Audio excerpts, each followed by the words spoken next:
We were like the weirdos at lunch in the lower quad, in the smoking section where no one else hangs out.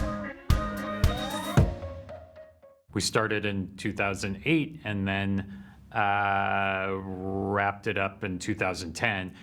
Part of what was special about it is that we were making the show for each other, and because we loved making, because it was fun and we loved being with each other without any expectation of anyone seeing it. Season 1, we couldn't even get it reviewed by mainstream. It was tough to get the word out there, is all I'm saying. Starz now is this big machine and they make tons of great shows and stuff. But back then, it was a new thing and it was pre-streaming. So getting a little show out there was tough. And so we were really in it just for each other. And I think that might come across. It was like this gang mentality. We were like the weirdos at lunch in the lower quad, in the smoking section where no one else hangs out, just having the time of our lives.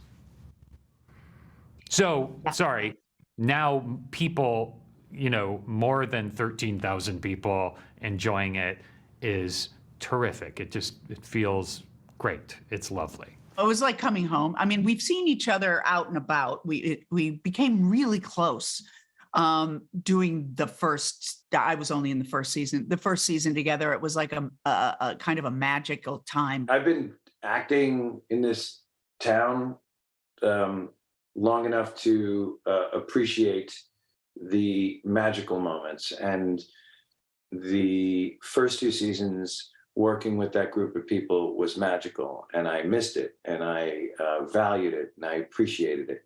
And I never, I was never sure we were ever going to be able to, get together and do it again. And so when we finally got that call that we were going to do 6 episodes, it was really exciting. We almost did a movie like in 2011, 2012, then that went away. And we just all kind of let it go. And then did this like Vulture reunion like 4 years ago. And that's where it kind of reignited. And luckily we found time where everyone's schedule synced up and we could actually carve 6 weeks out and do it. And then actually being there was really strange and just so fun.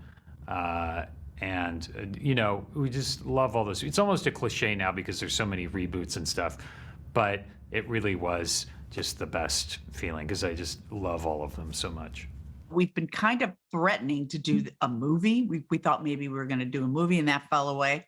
And then we thought, well, we'll do more episodes. So over 13 years, we've kind of been teased that we were going to get together again. So actually having it happen was a huge deal. And we were very, very happy to be there. And, it was just like old home week. And we kind of popped right back into it. The wonderful thing about Party Down is that every episode, we did the first 2 seasons, was a different party with different guest cast. So our writer, John Enbaum, always wrote really great situations for parties and great parts for people we could grab. We always got really good guest stars, really, really great actors who maybe wouldn't have done a guest spot on television before. So, and Jennifer Garner is, of course, in that mold. She's a movie actress.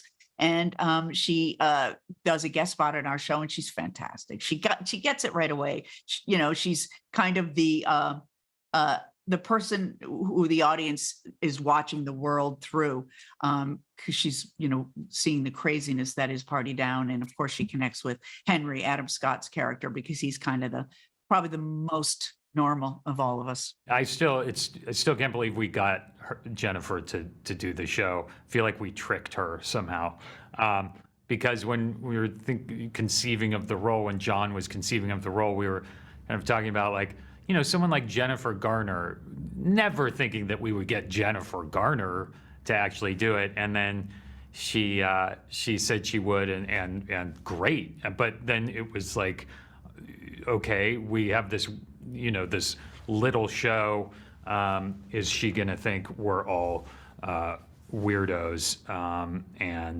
And she fit right in immediately. She was so cool and hilarious and fun, and she's just the best. I've been a fan of hers forever, and I've always wanted to work with her. So yeah, it was great. I love Jen so much. I just think she is sunshine as a human being. You know, she is a real movie star and television star, but you would never know that when you hang out with her. She's just the realist. And watching the 5 episodes, I truly was just like, yeah, you are America's sweetheart. She feels like the ultimate mom. Like when you're around her, you're like, that's the best version of a mom possible. Throughout the season, we have a bunch of great people. We have Nick Offerman and James Marsden and Quinta Brunson, a ton of just incredible people. And it was so fun working with Nick Offerman again. And I must be forgetting someone. We have so many incredible guest stars, just as we did back in the day. You know, I've been so lucky to be on really great shows, and if you just put those up there by themselves, like Party Down, Parks and Rec, Big Little Lies, Severance, Wet Hot American Summer, like these really good shows, and forget about everything forgettable that I did, it makes me look really smart. But I'm not. I was just trying to do stuff that I liked, and there's a ton of stuff that did not work.